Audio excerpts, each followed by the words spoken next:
All right, here we go. Thank you, everyone, for coming. Yeah. This is wonderful. You're all here.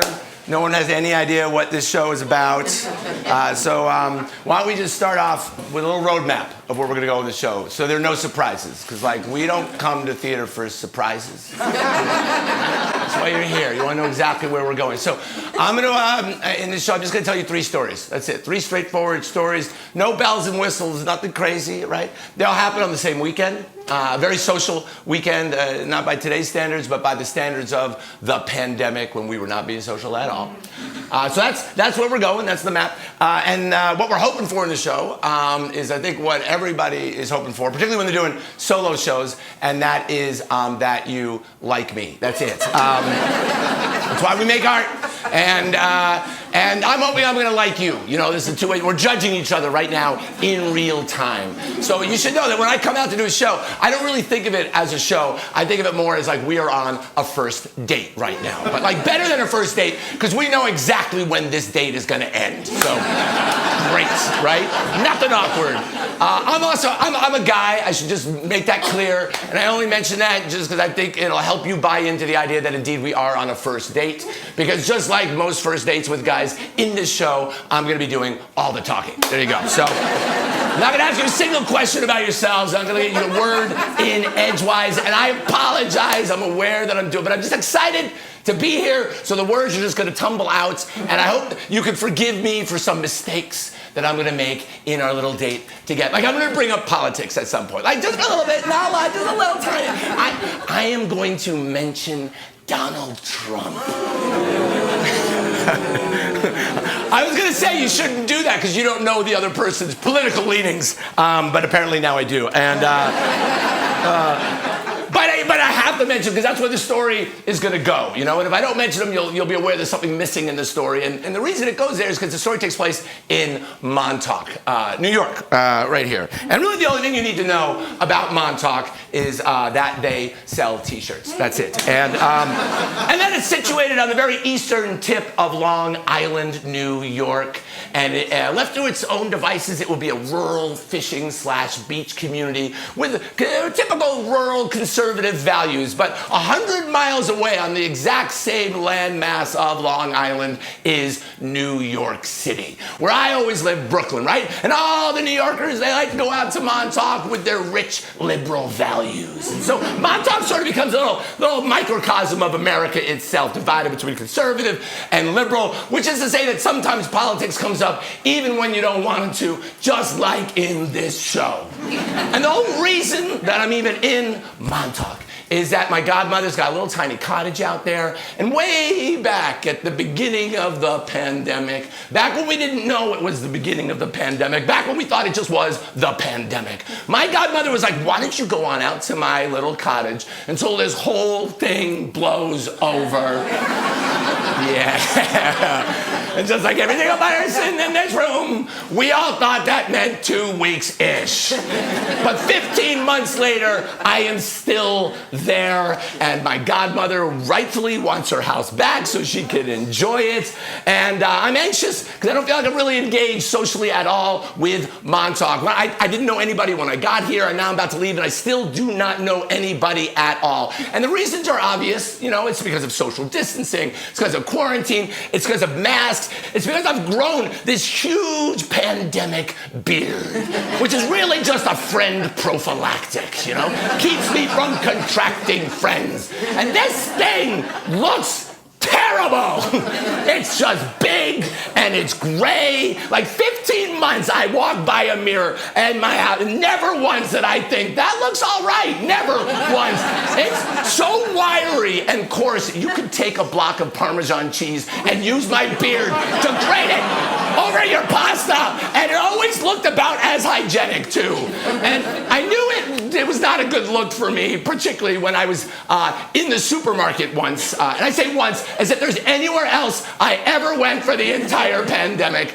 And you got to picture this. It's me with my huge beard, and I got a mask, which of course is smaller than the beard. So you got the mask, and you got the beard just curling around. All these pubic hairs just reaching around the edges of this mask. And I've never owned a car, and I live like a mile away from the supermarket. So when I go shopping, I just push a baby carriage, which is empty, of course, So it just looks terrible to anybody. I just look like an old man, who doesn't realize that he lost his baby like years and years ago. Still just giving the baby carriage a stroll. And I go in the supermarket, I put the soup and the Cheez-Its and other essentials into the baby carriage. And as I'm checking out, the cashier says something to me that has either already been said to you or is going to be said to you. This was the first time it was said to me. She asked me if I wanted a senior discount. There you go. I'm in the club. And I was like, what? Like, give her a chance to reassess her opinion of what I look like and my age. But she merely just repeated the question, but did so louder. So that was it. Yeah. Has it happened to you yet? Yes. No. Not yet. You better grow some hair. So I'm in the supermarket, and I'm in one of the aisles, and I pass like my best friend in Montauk. And I already said I don't have a friend, right? So by best friend, I mean this was a woman that I would pass in the aisle, and like I would wave to her, and she'd wave back. That was it, best friend, Don't know her name. She's a very young, elderly woman. And when she sees me, she's very excited. She's like, oh my God, I was hoping to run into you. And she reaches into her bag, and she pulls out a gift for me, which is surprising on all kinds of levels. This gift, though, is a baby carrier.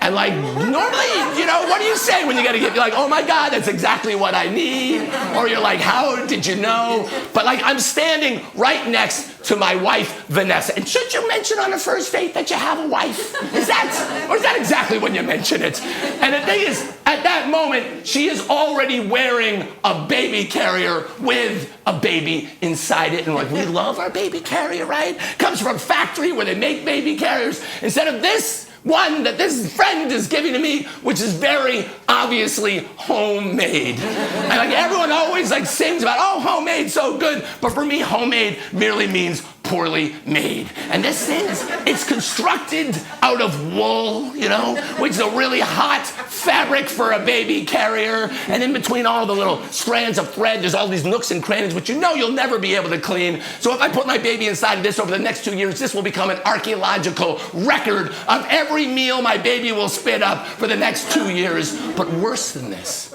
is that this woman, this friend of mine, has very lovingly, but very poorly embroidered a scene on the front of the baby carrier. And it's very difficult to understand exactly what you're looking at when you look. It's a humanoid. It's a person. You can see that.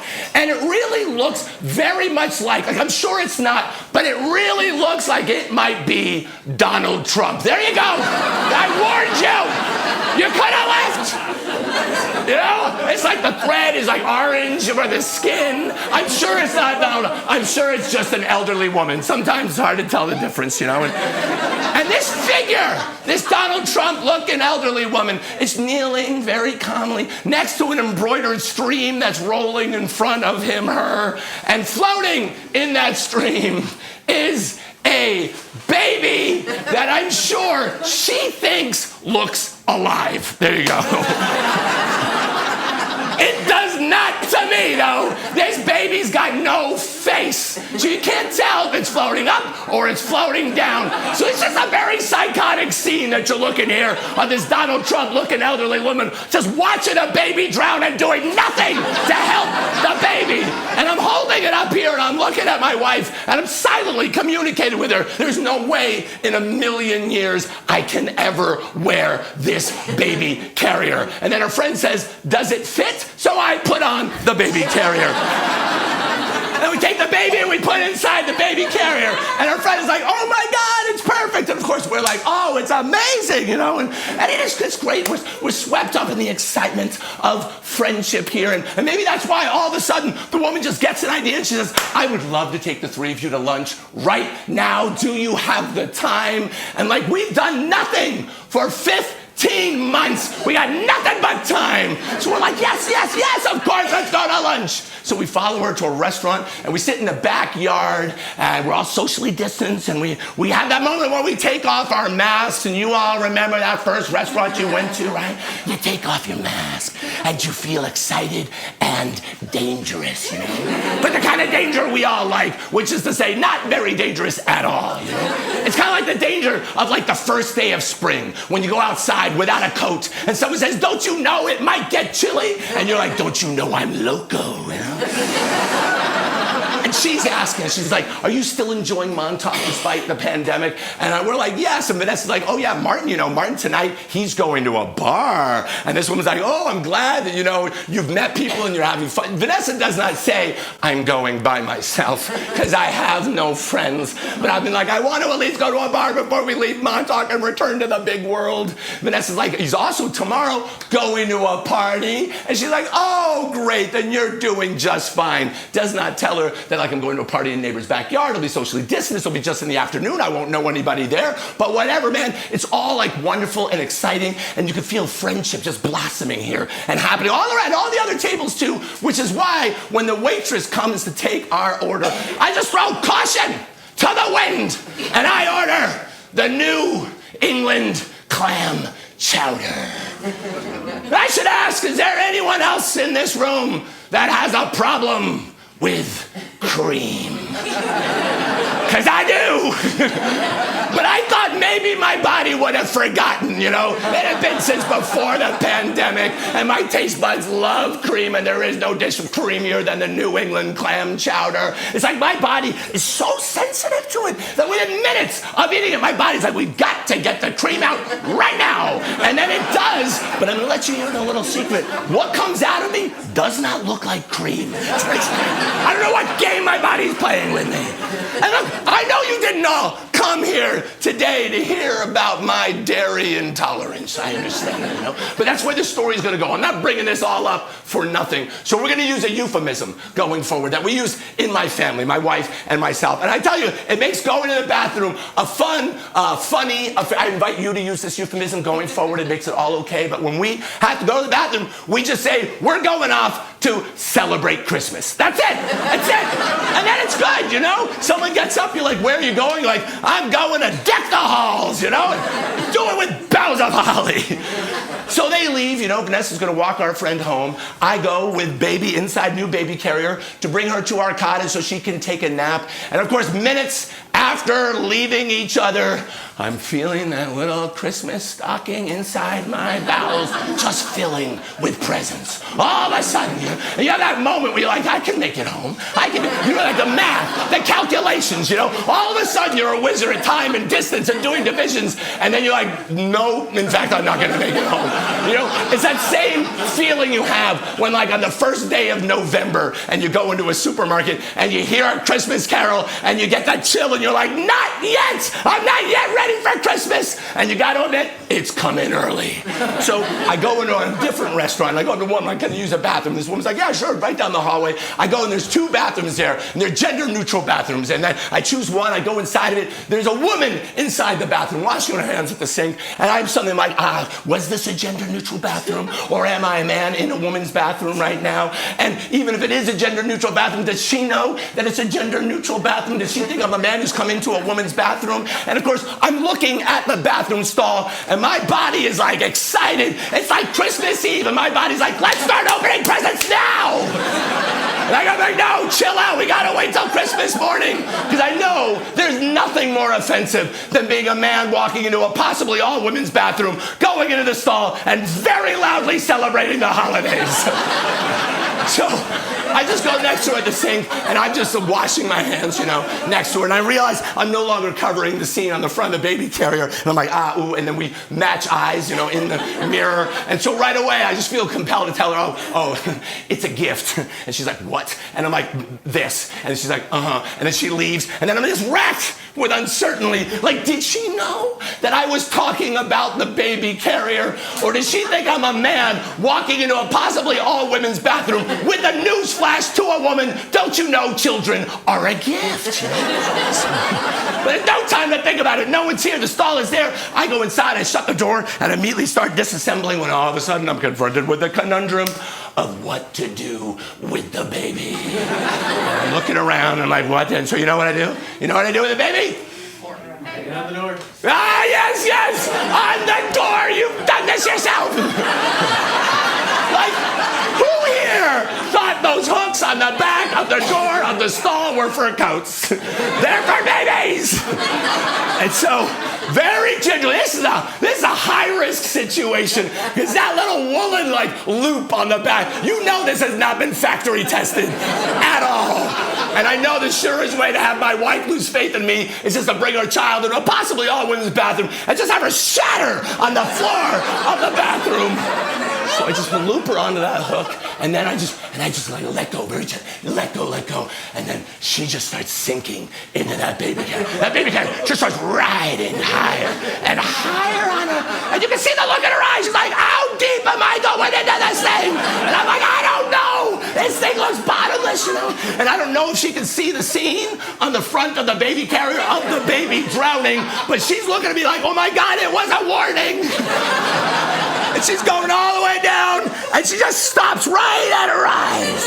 Just right here, just looking at me like, is that it? I'm like, I think that's it. I think we're done. I gotta go. I gotta leave you here. And then as soon as I'm sure she's done, I just drop them, and then I sit down, and it's like all 12 days of Christmas at once. It's just like 10 lords just to leap right out of me.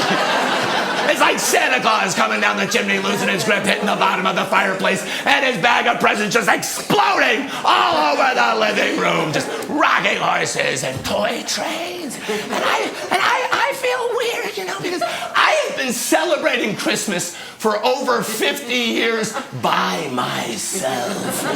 So it's not only strange to now be observed by another human being, but to have that human being just a foot and a half away from me while hanging by a hook.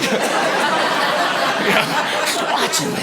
And I feel terrible because I know this is the moment years from now that she's going to have to work out in therapy.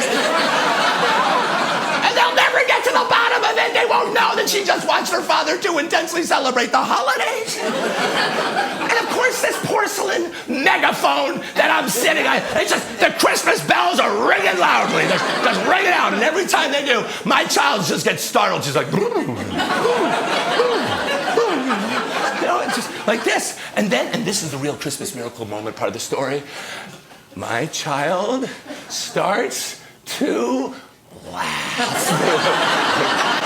Not like we laugh. It's like some proto-baby laugh. And she's just going, which any parent will tell you is the best moment you can have with your child, particularly for me, because I've been unable to make my child laugh like ever. My wife Vanessa, no problem. She's just gonna sit in front of her, and then she'll just mildly startle her. She'll just go, boo, and then her child will be like, and then I'll be like, let me try, and I will do the exact same thing, and she will just stare at me, And all our kids, they'll know how to get underneath our skin. But the surest way to get underneath the skin of your parent when your parent is a performer is to refuse to give any reaction at all. To just look at me like she's looking at me now, as if she's saying, get your own material, you hack! Stop doing moms!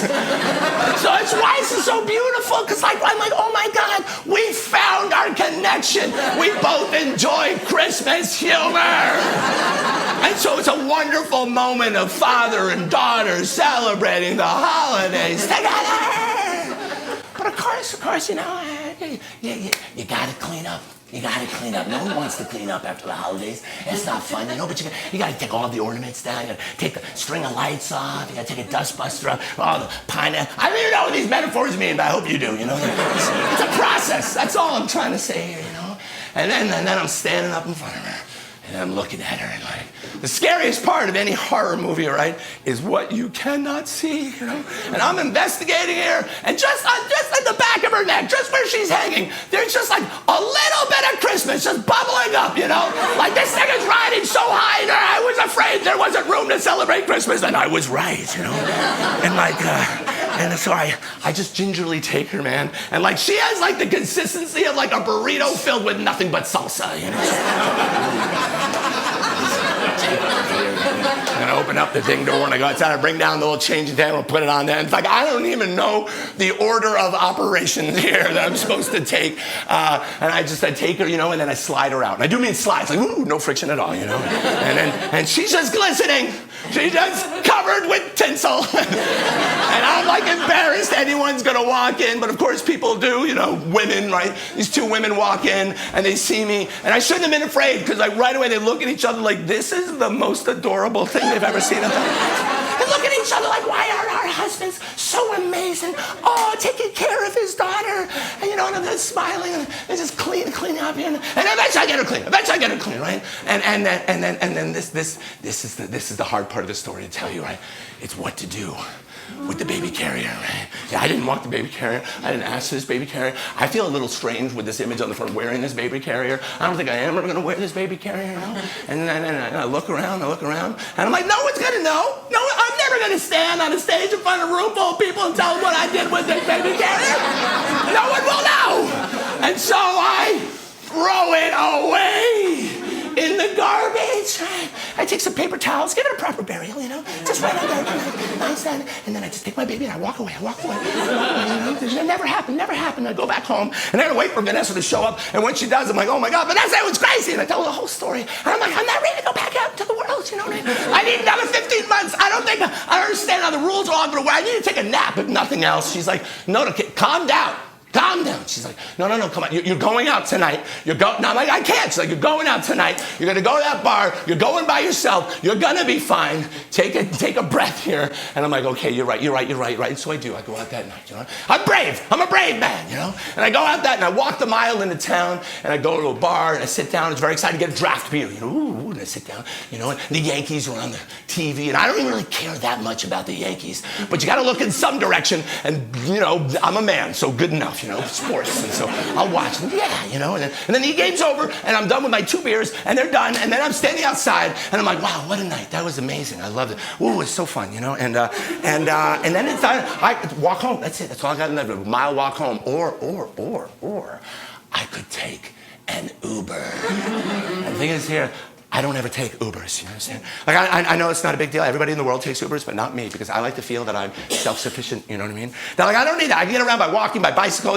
I'm superior in that way, The only thing I like more than not taking Ubers is telling people I don't take Ubers, But I got the app on my phone, and it is, there's a credit card that's associated with it. And so, I have taken Ubers in my life. Never even Montauk. I don't even have them. And so I press the app, and then, minutes later, Uber shows up, and I get in the back seat, and we just start driving. And I'm the kind of person that either you are or you hate, the kind of person who is compelled to make conversation with the driver. Because I want him to know this might feel like a transaction, but we're actually friends. You know what I mean?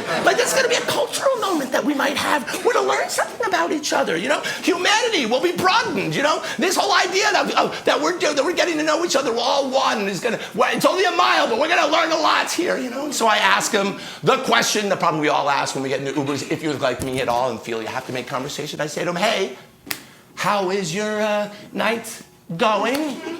And then he says, good. And then he does not ask me how my night is going. And I'm like, does he not understand his role in the transaction of this conversation? What kind of monster just keeps driving inside? It's like if you say shave and a haircut, but you don't say that. You just left, sort of waiting and wondering. And I'm like, well, if he thinks that's the end of our conversation, he is sorely mistaken. Because the thing, even though he just said one word, I think I detected an accent, an accent that seemed to suggest he might be from the country India. I can only see the side of his face, but also it seems like that might conform to him being from that country. And this is the thing, guys. Me, I've been to India. And I would so like him to know that. So right? Just so he knows that, I understand you, man. I've been to your country. Your whole childhood, I get it, man, and I'm worldly and I'm a traveler and all that stuff. And so I say to him, hey, where are you from? And then he says, Connecticut. Yeah, and that's Connecticut in a way I've never heard anyone ever say Connecticut before. No, I really think there's a not Connecticut accent in that word Connecticut, and I would love for him to ask me where I'm from, but he doesn't, But if he were to, of course, I would tell him India, But of course, but I don't, because he's not asking me where I'm from. We're just driving in silence, And of course, I could tell him, hey, man, I've been to Connecticut, I know your whole childhood, man. We understand each other, but I don't. We're just there in silence. And I'm like, wow, I got to dig deep here, man. I'm gonna win this little conversation. We're going to be friends here. We come to a stop sign, and I ask him, I'm like, hey, man, what do you think? Do you think Montauk's more liberal or more conservative? And that's what he thinks about. That's what he thinks about. There's no other cars at any of the other stop signs. We're a little intersection in a little suburban neighborhood. It's nighttime. Nobody's walking around. There's no animals, no birds in the trees. It's overcast. There's no wind. It's as if time itself has come to a halt, cannot move forward until we hear his opinion on whether Montauk is more liberal or more conservative. And 30 seconds go by, and a minute goes by, and a minute and a half goes by of him just looking straight ahead, just his arms on his thighs, holding the bottom of the steering wheel. And even though he hasn't moved, there's enough time goes by where I have to wonder, is he still thinking about my question, or has he fallen asleep? And if he's fallen asleep, I'm gonna have to wake him up. And I'm not sure I have the conversational tools for that. I mean, you'd think I would. I do shows all the time, and there's always people asleep, You would think I'm used to it, but I'm not from the back of the seat here. And so I say the thing that probably we all say then, out into the silence, into the darkness. I just say, hello? As if it's normal to just throw out a salutation in the midst of hanging out with another human being. And then he says something that makes it very clear that, in fact, he was just asleep. He says, I wasn't asleep, and then we just start driving. And I'm in the back seat being like, I don't want to be in this car anymore. Is he on drugs? Is that what's going on? Or has he been Ubering too long? There's no limit on how long you can Uber. Maybe he's been Ubering 24/7. Maybe he doesn't even have an apartment anymore. Maybe he just lives in this car, just Ubering when he's awake and sleeping at stop signs. Maybe I'm not even a passenger. Maybe I'm a roommate now. And then we get to another stop sign, and it happens again. Just nothing. The nothingness that you only realize is happening when the nothingness continues to happen for another 30 seconds or another minute. Just sitting at this other stop sign as I'm thinking, I cannot wake him up again, I can't imagine the awkwardness of having to wake him up. It might make him think we are, in fact, not friends, So I feel like, I'm over 50 years old. Why can't I leave a car if I want to leave a car? So I tell myself, that's what I'm going to do. I'm going to escape. And I don't know the last time any of you have ever escaped from another human being, but for real, it's very difficult to sneak away without feeling that, in fact, you are doing something wrong. And I'm moving closer and closer to the door of the car, heart racing, just being like, please wake up, please wake up. My hand getting to the door and then clicking it, and a light comes on, no sound. And now I don't want him to wake up. Now it's going to be weird if he wakes up. As I open up the door and I take one foot and put it out onto the road, and I take the other foot, put it on the road, and I back out, and then I take the outside of that door, and then very quietly, I just click it shut, and then I just walk away. And it's very weird to walk away because I'm walking in the direction he's headed, so the headlights are just flooding behind me. Very counterintuitive for an escape here. And I'm like, please don't wake up, please don't wake up, But I know that as weird as this is for me, it's probably going to be nothing compared to what it's going to be like for him when he wakes up. Because he may not even realize that he'd fallen asleep. From his point of view, it just might be like, I'm in the back seat, he's driving, he got to a stop sign, he blinked, and then I was gone. And then he's going to be like, oh, was I driving a wizard, you know? And then he'll have quite the story for his Uber friends in Connecticut about the time he drove a wizard who could teleport, begging the question from his Uber friends, if he can teleport, then why is he taking an Uber?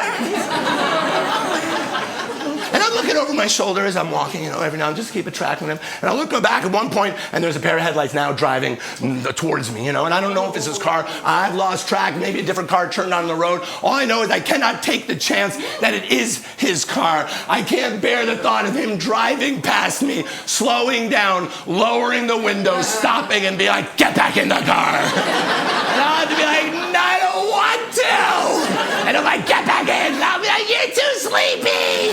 And so you know what I do? I hide behind a bush in a stranger's front lawn. Do you know how humiliating it is to literally be hiding from another adult behind a bush? Just knowing that if the owner of the house sees me, he's going to call the police, and they're going to show up, and they're going to be like, what are you doing? And I'm going to have to lie to them just so it's not awkward.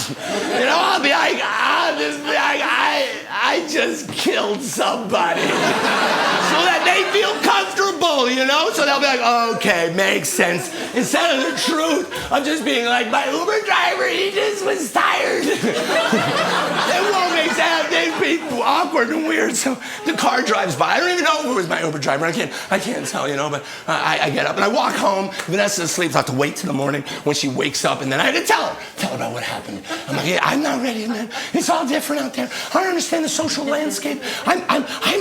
We got to stay here, until like another 15, maybe 30 more months. I don't know how long. We need another pandemic. Do we have a lab? Can we work on something here, Maybe, And she's like, calm down, chill out. You're going to this party later today. You're excited about it. Remember how excited you are? You like parties. I'm like, I think I do. I think I used to. I don't know. She's like, you do. And I'm like, you're right. I do like parties. She's like, you do like parties. And the truth is, yeah, I've been walking around this neighborhood with a little child on my front for like 15 months, waving at neighbors. And for once, a neighbor was like, oh, we're going to have people over, socially distanced, in our backyard from 5 to 10 p.m. Why don't you come, bring something to drink or bring something to eat? And I've already thought, like, I'm not going to bring something to drink because, like, that's a little unoriginal. And I want them to know, like, who I am. You know what I mean? You only get one try to make a first impression. And this is it. This is my only shot. And I'm like, I'm going to bring something to eat that I have baked myself, a dessert, And I'm like, what kind of dessert? I don't know what kind of dessert, So I just want that to be emblematic of who I am. And so first I have to figure out, well, who am I? So I sit down at the computer, which is where you find these things out, And I type in, what kind of dessert am I, Website for everything. And then eventually an answer comes back. And I'm like, oh, of course, that's who I am. I am a lemon square. I was very excited because it's true. Because I've always thought of myself as a little bit tangy. I have, I think I'm kind of yellowish, particularly in this light, and and I'm often covered in powdered sugar. So I take my little empty baby carriage and I walk down to the supermarket and I put all the ingredients of the lemon squares and I come back here and then my child, my little beautiful girl Elia, she and I, we make the lemon squares, and then when it's done, I open up the oven and take it out and then I cut them into like nice little perfect squares and then a big moment when I take a bite of one and I'm like, oh my gosh, that tastes exactly like me. It's amazing, it's perfect. And so I put them all into a little Tupperware. They're perfect little towers of squares, of lemon squares, Because I want them to know that even though on the outside I look like a man who's pretending he lives on a desert island, like I'm actually fastidious. I'm actually quite neat and tidy, And that this will demonstrate just exactly what kind of person I am on the inside. And I seal up the Tupperware, and my wife and child are over here, and they're like, have fun at the party. And I'm like, I'm gonna have fun at the party. And I'm about to leave the kitchen when I stop, and then I just put the Tupperware down, I open up the lid, and all those little towers, perfect, I just make them all look a little bit askew, Because I don't want anyone at the party to think that I've overthought this. So I put the lid back on, and then I walk out to the party. The party's like around the corner, 5 minutes away. Or I could go the long way around the block and the party is 12 minutes away. And as any parent will agree with, you will take any moment you can to be alone. So I go the long way around, and it's beautiful. It's a sunny day. It's it's late afternoon, and I'm feeling with some optimism, and like this beautiful air. I pass a house.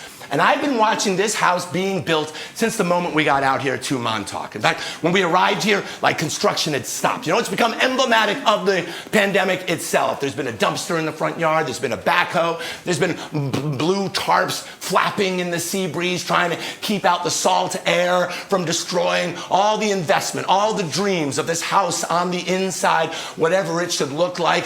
And then 2 months after we got here, workers returned, and I was like, oh, we're going to be all right. Like supply lines are running again. Things are happening, things are moving, and now I'm walking by, and it's completely finished, and it is beautiful, and it is painted white, it is gleaming, it is built on a street called 5th Avenue, because the people who laid out Montauk were very optimistic about what Montauk might turn into, There's no 4th Avenue, there's no 6th Avenue, there's just 5th Avenue with the idea that if you build it, they will come. And there's this house, and it's amazing, and the front door is open just a little bit. And I've been walking by this house for so many months, and I've been wondering myself, what does it look like inside? Like there aren't people living there yet. There's no furniture, surely. And I'm holding a Tupperware of lemon squares. Surely no one will think I'm up to anything wrong while holding lemon squares. No one's ever committed a crime holding Tupperware of lemon squares. So I look around me, and I don't try to overthink about it. No one's around. So I walk up the front walkway, and I just slip inside the front door. And all of a sudden, I'm inside the house. And I'm like, wow, it's beautiful. No furniture, as I thought, right? Perfectly fresh painted, white. Oh, I go into the living room, fireplace, beautiful, big fireplace. And I will never own a fireplace ever in my life. In fact, the closest I ever get to owning a fireplace is probably this moment right now, where I'm imagining this is my fireplace, and that it's cold outside, and that the fire there is roaring. And I got a little leather-bound chair here with a little woolen blanket over my lap just to make me that much more cozy. And I'm drinking a scotch and a whiskey because I don't want to have to make up my mind, Just hold on. And I got bank reports all spread out on my lap here, and I'm looking at them, and I'm just pulling my hair out because the numbers are just not adding up. Like I'm just making too much money. And I don't understand how, but I am. And I got a great couch here, and I got my perfect fantasy, beautiful wife on the couch. I got a real wife, but also I have a fantasy wife, And she's like an ex-model, and she's absolutely drop dead. She's gorgeous, man. And she's looking at me, and she absolutely hates me. She just can't. And look, we don't choose the fantasies we have, okay, I'm saddled with the fantasy of marrying a beautiful woman who can't stand me. That's the ultimate goal, And she's there, and she's just, I can't wait for me to die, So she can inherit all of my wealth. She thinks I'm an egotistical, egomaniacal, bloviating pig who has no moral compass at all. She wants to divorce me, but she doesn't know how because she doesn't speak English, It's like, and me, I don't even know what language she speaks. I've never asked because I don't care, I just know she's from some vaguely Eastern European country. That's good enough for me. And I imagine standing up in my little fantasy, and then I walk into the kitchen, and all this kitchen is so amazing. There's recessed appliances and exhaust hood, and I stand in the middle of that kitchen, and I'm like, oh my God, all the lemon shapes I can make in this kitchen, just fantasizing. And I go up the stairs to the second floor, and I walk into the master bedroom. No bed in there, but I'm imagining a big king-sized one. And imagine me sitting on one side, my wife sitting on the other, our backs to each other, and we're both are thinking we cannot stand one more moment together. But then we turn and look at each other, and the pheromones, we cannot resist the pheromones. And on that moment, we just have to have sex right away, all the time. And this is our curse. We just know we'll never have it as good with anybody else. So we can't leave. This might be the best sex two human beings have ever had. We have to do this for humanity. And we're saddled with this. They'll write legends about me, poor me, married to the beautiful woman he hates who hates him. And I stand up from this fantasy moment and walk out into the hallway of the house where I suddenly run into a real human being. I'm like, I'd forgotten that real human beings existed. And I'm like, da. And she's also like, da. And like, I'm aware, like, she's a woman, I'm a man. Maybe this is a little bit threatening, even though I'm holding up my lemon squares. So right away, I'm like, oh my God, I'm so sorry, I'm so sorry. I'm like, I actually live around the corner, and we've been 15 months here. I've been walking around this neighborhood, and I've been walking by, I've been watching it being built. Oh, beautiful house, it's such a beautiful house here. But I just saw the front door was open, and I've always wanted to imagine what it would be like to actually live here. To which she says, wait a minute, you don't actually live here? To which I say, wait a minute, you don't actually live here? She's like, no, I was just walking by, I saw the front door was open. And I've always wanted to imagine what it would be like to actually live here. And the relief that comes over both of us, right? And we both smile. I just want to point something out. It's really not relevant to the story, but if I don't say it, you'll know there's something I am not saying. She is a very good-looking woman, you know? And I feel like there's a vibe, you know what I mean? Like, I don't know, I don't ask, but I feel like, look, I'm like, are we gonna get married? Like, I'm already married, it would have to be a conversation. But that's, you know, they would, right? But it's a thing, it's a distinct feeling here. And I feel like she's also like liking me. Like, I didn't know, maybe post-pandemic women are into like Tom Hanks in Castaway. I'm not sure, but that's the feeling. And I haven't spoken to anybody in so long, and it's really nice to speak to someone, particularly a beautiful woman. And I apologize to her, of course I do. I'm like, oh my God, I'm so sorry, I'm not wearing a mask. And she says, oh, as if those ever did anything for anybody. Yeah. It's a moment, you know? Because like, I don't know if masks ever did anything for anybody. Maybe they don't. Maybe she's right, you know? I don't know. Particularly for me, I wear these masks, which is ridiculous because like there's so many air vents because of this beard I'm in. But I know it makes other people more comfortable if I'm wearing a mask. So I'm always like, I'll wear a mask, it's fine, you know? But in this moment here in this house, I'm thinking to myself, but is this really the time or the place to get into a conversation about masks? And so you know what I do? I agree with her. I agree with her. I laugh. And I'm like, oh my God, I know. We're both like, you know. And I mentioned how beautiful she is. You know, and it's so nice. And we're having a nice little chit chat here. And, you know, and her stance on masks might suggest she's of a different political persuasion than me. Doesn't that kind of tie into a little bit of fantasy I was just having here, you know? And so I'm just sort of like believing this is our house, this is hers, my wife, this is all of us, you know? And we're having it, and I think she might be thinking the same thing, I'm not sure. But then all of a sudden we stop talking in fear in both our eyes because we hear downstairs the front door open and the owners come home. And they're coming right up the stairs. And then right away we're looking at each other silently with the look of like, what are we gonna do? And all I know is that I cannot bear the thought of hiding again. And so you know what we do. We just do what toddlers do. We just look down. We just stand there with the idea that like if we can't see you, you can't see us. Which I gotta imagine was probably more creepy when they got to the top of the stairs, just saw two adults just standing silently like this. So they yell out, and then I yell out too. And right away I'm like, oh my God, I'm so sorry. I was like, we were just walking by, we saw the front door was open, and we've always wanted to imagine what it'd be like to actually live here. To which they say, wait a minute, you don't actually live here? And I'm like, you don't live here? They're like, no, we were just walking by. We saw the front door was open. And we've always wanted to imagine what it would be like to actually live here. And the relief that comes, all four of us. And I want to point something out, really not germane to the story. But wow, are they a good-looking duo? They're like catalog good, you know? Not like the best catalog, but like Walmart catalog, you know? Which is more catalog than I've ever been asked to be a part of. There's stunning and striking. And the vibe, I'm not lying when I tell you this. The vibe is that like, I think we're gonna have a foursome. Like, we don't have a foursome. I don't want you to think that's where the story is going, but I don't know that at the time. And it's real, and it's a distinct feeling. I don't know if you've ever had that feeling where you're like, are we about to have a foursome? Like, I've only had it once before in my life. I was at a party, and there were three people very obviously looking for a fourth, and I saw them scanning the room, and then they landed on me, and then they moved on. That moment!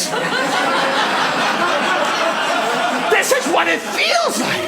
And it was thick like that there. And we're having a good time. time there, and they'll be like, oh, it's so good to be talking to people who know what worrying about social distancing, all that stuff. And then my wife is like, oh, I know that. And me, like, this is not the time or the place to get into a conversation about, like, should we be social distancing? Whatever. Of course, I agree with them. Of course, I agree with them. Of course, I go along, like, absolutely, and the word sheep comes up, and that we are not them, and all that. And it's a good feeling, and it's wonderful, and maybe we're going to have a foursome. We don't, but maybe we are going to. And then all of a sudden, then we all stop talking, and I can see the look, and everyone goes drain white. Everyone's face goes white because we hear downstairs the front door opens. And the owners come home. 4 of them! And they don't come up the stairs. No, thank God. And they go across the living room into the kitchen, and all 4 of us upstairs are like, oh, now's our chance. And all 4 of us quickly down the stairs towards the front door. But what we don't realize is that the 4 of them have turned around, and they're walking across the living room back towards the front door. And so we all run into each other at the exact same time at the bottom of the stairs, and we all yell out. And right away, I'm like, oh my God, I'm so sorry. We were just walking by. We've always wanted to imagine what are we like when we actually live here. We saw the front door is open, to which they say, wait a minute, you don't actually live here. I'm like, you don't actually live here? They're like, no, we were just walking by. We saw the front door was open. We wanted to imagine what it would be like to actually live here. And I just want to say something really not pertinent, but wow, are they a good-looking foursome? I'm not like Greek gods have come down from the heavens here. The profusion of black, curly hair coming off of them. It's like the men, it's curling over their collars, and the women, it's just over their waistbands. It's like 1972 right here. It's musky. It's just, and then the vibe, no surprise, is like, are we about to have an eightsome? We don't, but that's the vibe in the room, and I should mention that the 4 of them are all wearing MAGA hats, it's, I know, I don't think it's a good look.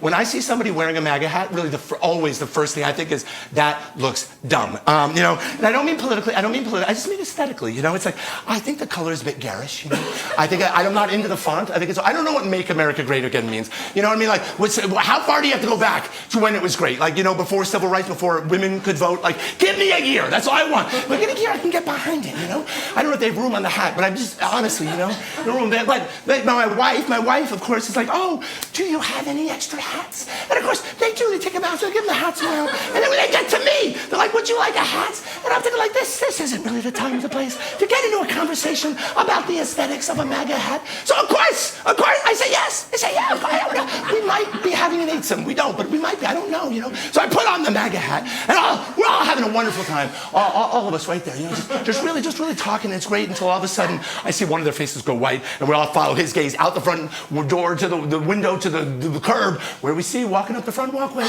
is the owner of the house. And so all 16 of us are like, oh, no, 8 of us, how do we have 8 of us, 8 of us. I'm not good at math.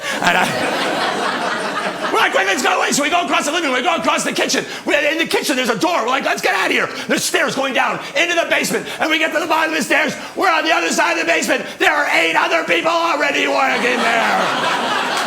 And we have to be quiet, though. We have to be quiet because we can hear the owner of the house, his footsteps walking up above us, And so right away, whispering. I'm like, oh my God, I'm so sorry. We were just walking by. I saw the front door was open. I've always wanted to imagine that. They're like, we've already heard this. I'm like, okay, great. They're like, same as us, same. I'm like, oh my God, no. I just want to say, like, it's really, maybe it's sort of, you were obvious, but like, wow, are they very good-looking eightsome? They're like heroin chic, you know what I mean? They're like, oh my God, they're like models. Like, no skin, no. Well, no, they do have skin. I'm sorry.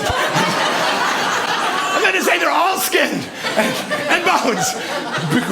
They'd be even skinnier if they had no skin. Just no skin. They were beautiful.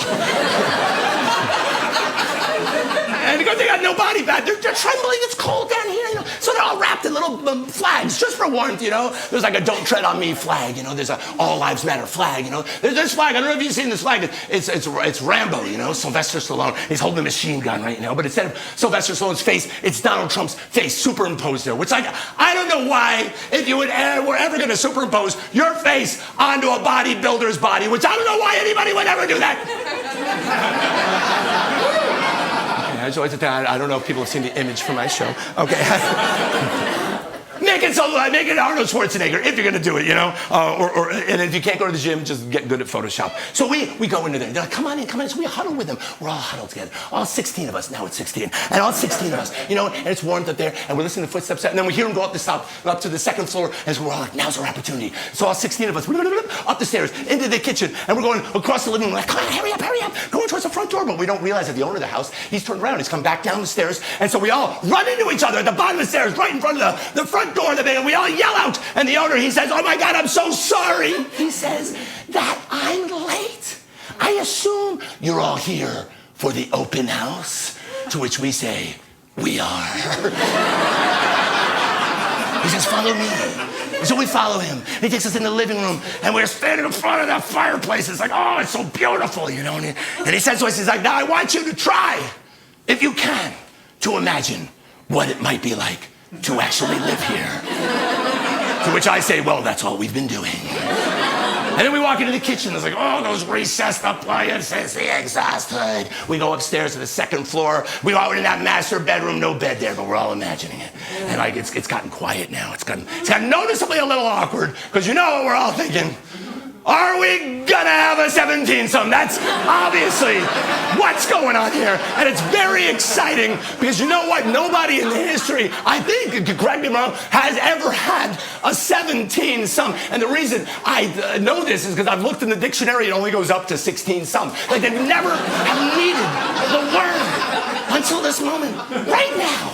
And it's very exciting, awkward, and weird when all of a sudden we see the broker's face go white, and we follow his gaze out the window, down to the street below where a car is pulled up with a big real estate logo on the side of it. And we say to the broker, oh no, who's that? He says, oh no, it's the broker. And we're like, we thought you were the broker. He's like, no, I was just walking by. I saw the front door was open, and I've always wanted to imagine what it would be like showing the house to people who are imagining that they lived here. And we're like, what are we gonna do? He's like, follow me. So we go into the hallway, and he pulls down a rope hanging from the ceiling, and this ladder unfurls, and then all 17 of us go up into the attic and pull the ladder closed, and now we're up in the attic, and it's pitch dark. And we're listening down below as the owners of the house, the actual owners, with the real estate agent, the mother, the father, little girl, little boy, they all come into the house, and they all spread out, and they're all walking around, and what's going to be their house, and they're all imagining what it's going to be like when they actually live here. The kids going into their bedrooms, like, oh, this is what I'm gonna, and the parents going in that master bedroom, just imagining what it's going to be like when they make more kids, you know.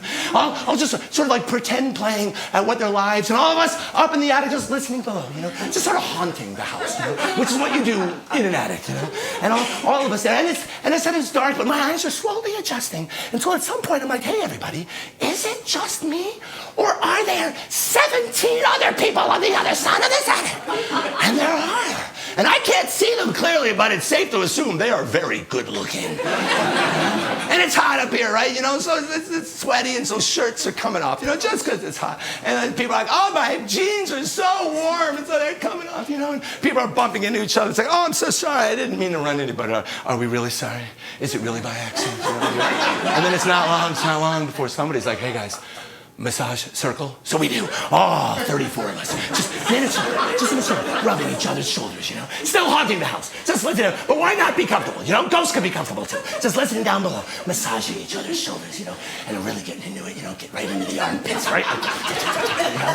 Yeah. You know? And then the petting gets heavier and heavier and heavier. And soon it's difficult to know, are we still having a massage circle? Or is this now finally my very first 34-some? If I've ever said anything that deserves an applause, it was that. Come on. Have you all had 34-some? No, you haven't.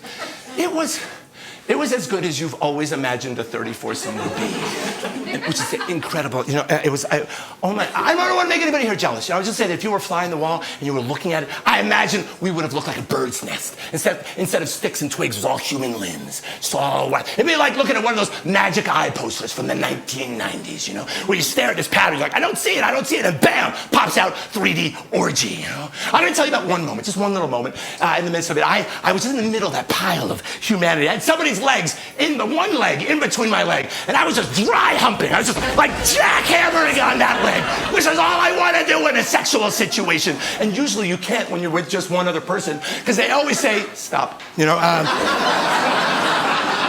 I'm living my best sexual life. I'm just like, this is incredible here. And then the owner of that leg just reaches down and just by my beard, just pulls me up. And then he says to me, I will have you now. And I'm like, I think I recognize that voice. And I'm like, Donald Trump? Is that you? He's like, keep it down, keep it down, keep it down. I'm like, what are you doing here? He's like, well, I was just walking by, I saw the front door.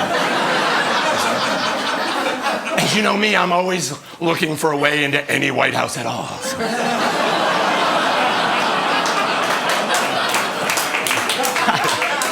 He said it, not me. You're applauding him, okay? But and then he says, like, here's my voice. He's like, oh, wait a minute. He's like, you're a man? And I'm like, well, yeah, you just pulled me up by my beard. He's like, oh, I'm so sorry. I thought I was grabbing you by something else. Again, he said it, not me. And then he went on and he said, well, now that I know that you're a man, I suppose this means I have to ask you for your consent. I know, I felt the same way. And I did.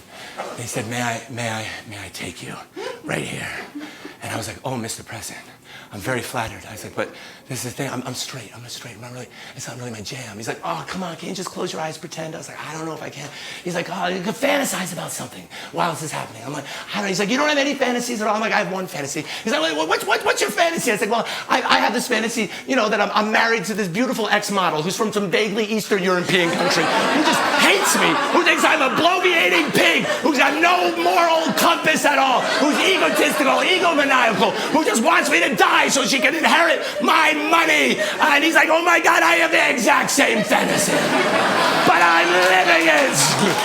And I'm like, oh, you're so lucky. He's like, I know, and I keep making so much money. And this is the thing. And I don't want to tell him this. And please don't tell anybody outside this room. This is pronounced, but this is things like, I'm not really attracted to him specifically. Like, you know what I mean? I don't really like him. That's the thing. I think he's kind of a terrible person. I think he's done terrible things for the very idea of truth. You know what I mean? He's even made a whole social network, like called it truth, just to thumb his nose at us. And the idea that he's destroyed this thing that I believe every civil society needs to have, this foundation of facts, where we can agree what's real and what's not real, and then we can debate what the issues are on top of that, because without that, it just sort of becomes chaos. And all of a sudden, anybody could just get on a stage and tell you anything at all, and you don't know what's true and what's not true. We don't want to live in a world like that. I think he's a terrible role model for my daughter. He's a terrible representative for me when I go visit other countries, and I am obligated to do hour-long solo shows just to let you know I do not like him. But at the same time, I'm thinking to myself, but is this really the time or the place to get into a conversation about Donald Trump with Donald Trump? And so I say to him, yes, Mr. President, I will have sex with you. And so we do. I have sex with Donald Trump. It's not funny.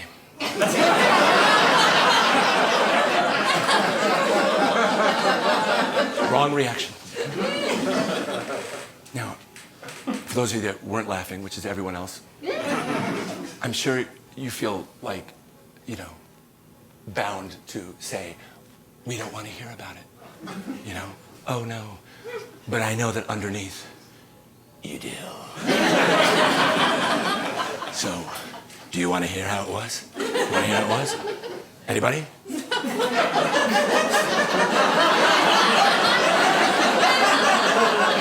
I'm going to tell you anyway. It was terrible. Oh my God, he was the most selfish lover I've ever had. Like, as soon as he was done being pleasured, he did not attend to my needs at all. And the whole time we were having sex, he was just whispering in my ear, just going, USA, USA, USA. And I think he was imagining that as he was screwing me, he was screwing the entire country. And when we were done, he said, I would like to do that again. And And I said, I should hope not, you know. And at this point, the orgy's done. Everyone's getting their clothes back on, you know.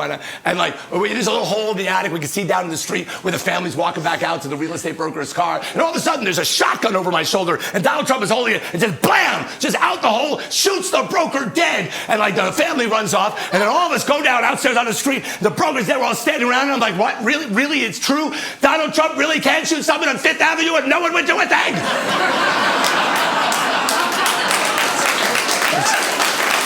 That was a very long time coming. Thank you for your patience. I always say that, and I never am sure anyone's going to know what I'm talking about. So thank you so much. So, anyways, a couple of minutes after that, I was like, I brought the lemon squares. I was at the party now. And everyone's looking at me and they're like, and I'm like, well, and I realize, I'm still wearing the MAGA hat. You only get one chance to make a first impression. I'm like, I'm so sorry, I'll leave. And so I go back home, and I get home, and Vanessa's like, how'd it go? I'm like, it's terrible, you know. And I tell the whole story. I'm like, the worst part is Donald Trump was there, and I had sex with him. That wasn't the worst part. He killed somebody.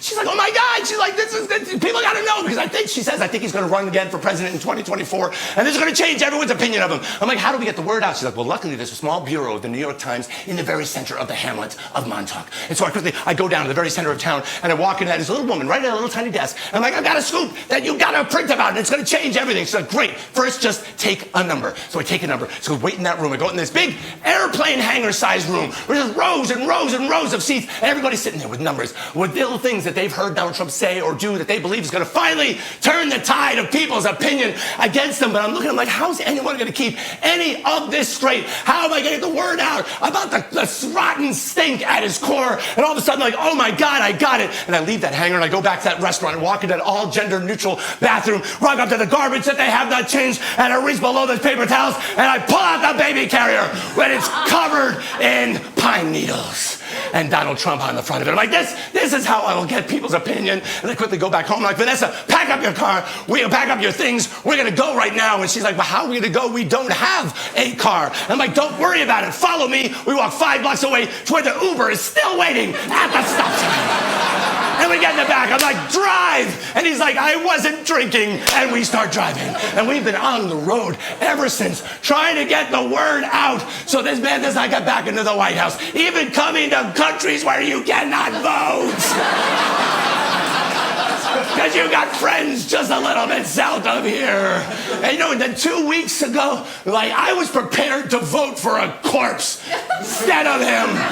But now, we've not only got an intelligent, energetic, youthful woman, but I think at this very moment, she might be accepting the nomination to be a person running of the Democratic Party for president. It's all very exciting. I am very optimistic, but the work is not done. I gotta leave here and continue on the road with this message, all which is to say, that's the end of my show.